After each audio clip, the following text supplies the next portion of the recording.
10वीं क्लास में।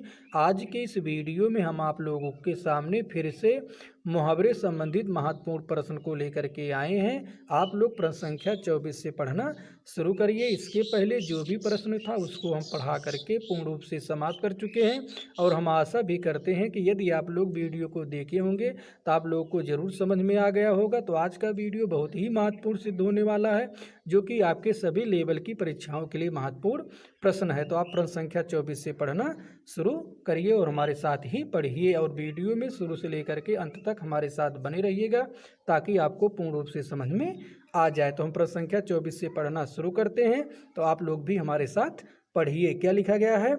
छठी का दूध याद आना, मुहावरे का अर्थ बताइए। तो आपके सामने कितना विकल्प दिया गया है?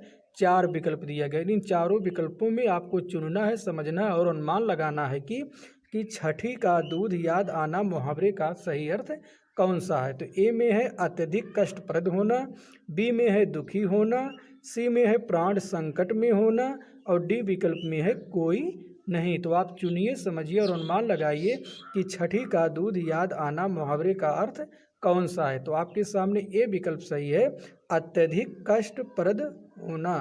कौन सा विकल्प सही है? ए विकल्प सही है, अत्यधिक कष्टप्रद होना। छठी का दूध याद आना मुहावरे का अर्थ है अत्यधिक कष्टप्रद होना। तो हम आशा करते हैं प्रश्न संख्या 24 आप लोग को समझ में आ गया है। तो हम प्रश्न संख्या 25 पर चलते हैं। क्या लिखा गया है? छू मंतर हो जाना का अर्थ क्या है? तो ए में है सम्मोहित होना, बी में है गायब हो जाना, सी में है लाभ होना और डी में है मंत्रविध होना। तो आपके सामने 4 विकल्प दिया गया है। इन चारों विकल्पों में राइट आंसर कौन सा है? बी है, गायब हो जाना। छू मंतर हो जाना का अर्थ सही है गायब हो जाना। तो आप प्रश्न संख्या 26 को पढ़िए। क्या लिखा गया है? डोरे डालना का अर्थ क्या है? तो आपके सामने 4 विकल्प दिया गया है।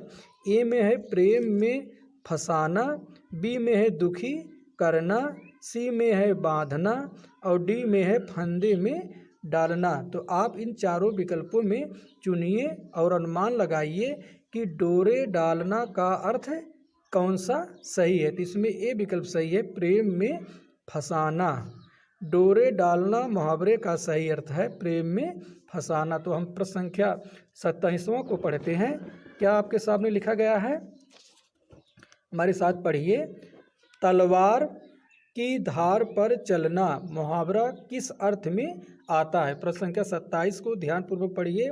तलवार की धार पर चलना मुहावरा किस अर्थ में आता है? तो आपके सामने 4 विकल्प दिया गया है।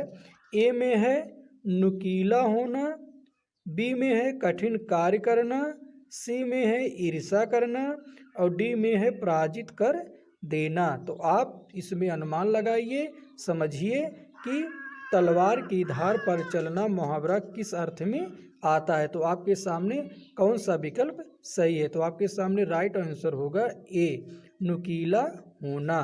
तलवार की धार पर चलना मुहावरा का अर्थ इसमें आता है नुकीला होना। इसके बाद हम 28वें प्रश्न को पढ़ते हैं। क्या लिखा गया है? 3 तेरा होना का अर्थ क्या है? तो आपके सामने 4 विकल्प दिया गया है।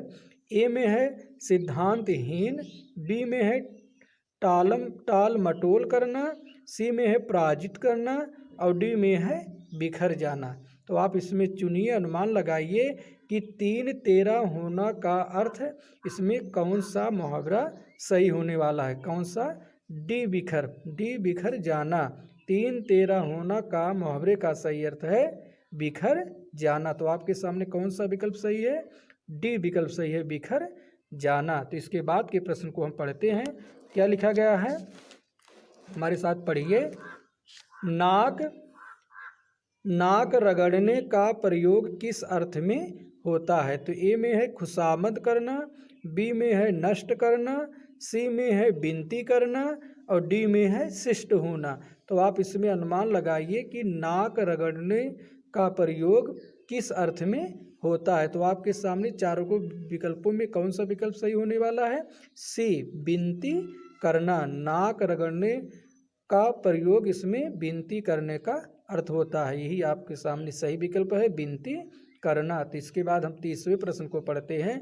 नमक हराम होने का क्या अर्थ है? तो आपके सामने 4 विकल्प दिया गया है।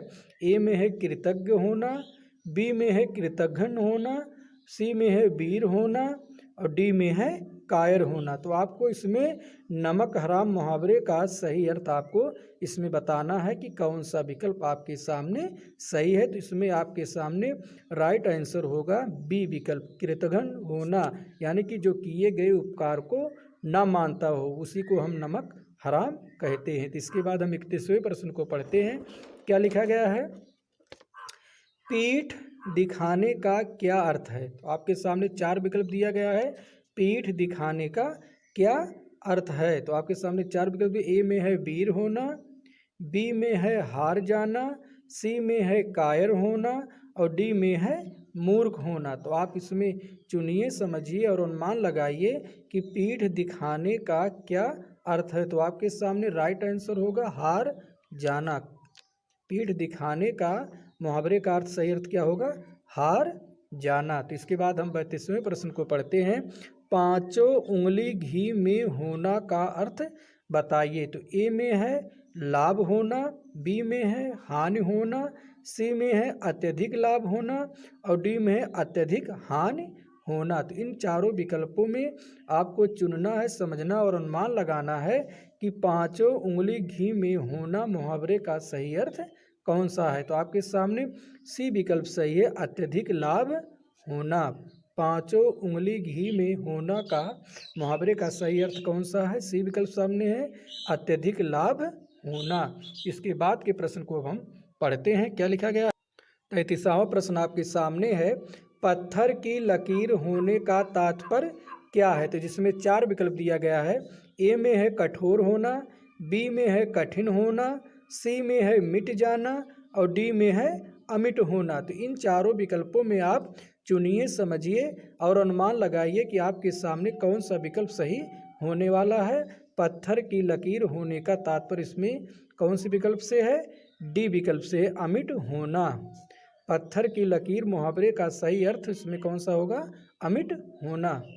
34वें प्रश्न को पढ़ते हैं। बंगले झांकना का अर्थ बताइए। इसमें ए में है होशियार होना, बी में है निरुत्तर होना, सी में है गमगीन होना और डी में है कोई नहीं। तो आप इसमें चुनिए, समझिए और अनुमान लगाइए कि बंगले झांकना का सही अर्थ मुहावरे का कौन सा होगा। तो इसमें आपके सामने राइट आंसर होगा निरुत्तर होना।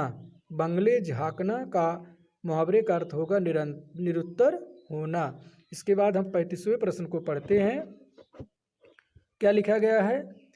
फूल कर कुप्पा होना का अर्थ क्या है? प्रश्न संख्या 35 को ध्यानपूर्वक पढ़िए। फूल कर कुप्पा होना का अर्थ क्या है? जिसमें है ए में है दुखी होना, बी में है प्रसन्न होना, सी में है नाराज होना और डी में है गर्व करना। तो इनमें आप चुनिए, समझिए और अनुमान लगाइए कि फूल कर कुप्पा होना मुहावरे का सही अर्थ इसमें कौन सा है। तो इसमें आपके सामने कौन सा विकल्प सही है? तो फूल कर कुप्पा होना का अर्थ क्या है? प्रसन्न होना। फूल कर कुप्पा होना का मुहावरे का सही अर्थ है प्रसन्न होना। तो इसके बाद हम 36वें प्रश्न को पढ़ते हैं। रंगा सियार होना का अर्थ क्या है? तो आपके सामने कितना विकल्प दिया गया है? 4 विकल्प दिया गया है। रंगा सियार होना का अर्थ क्या है? तो ए में है कपटी होना, बी में है रंगीन होना, सी में है मनचला होना और डी में है कोई नहीं। तो आप इनमें अनुमान लगाइए, समझिए कि रंगा सियार होना का मुहावरे का सही अर्थ कौन सा है। तो इसमें आपके सामने ए विकल्प सही है, कपटी होना। कौन सा विकल्प सही है? कपटी होना। रंगा सियार मुहावरे का सही अर्थ इसमें है कपटी होना। रंगा सियार होना मुहावरे का सही अर्थ है कपटी होना। इसके बाद हम 37वें प्रश्न को पढ़ते हैं। क्या लिखा गया है?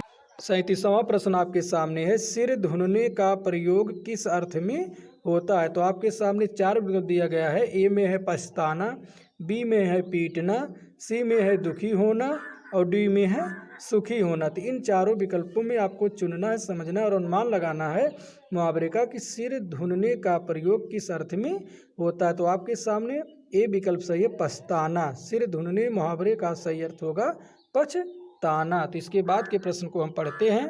38वां प्रश्न आपके सामने है, हाथ का मैल होना का अर्थ क्या है, जिसमें 4 विकल्प दिया गया है।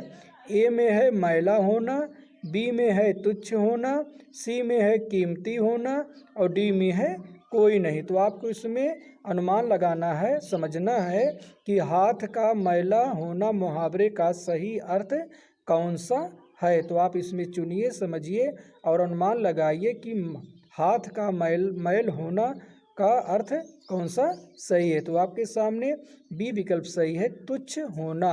हाथ का मैल होना का मुहावरे का सही अर्थ क्या होगा, तुच्छ होना। तो इसके बाद के प्रश्न संख्या हम 39 को पढ़ते हैं। क्या लिखा गया है, सफ़ेद झूठ होना का अर्थ बताइए, जिसमें आपके ए विकल्प में है पूर्णतः असत्य, बी में है सच होना और सी में है आपके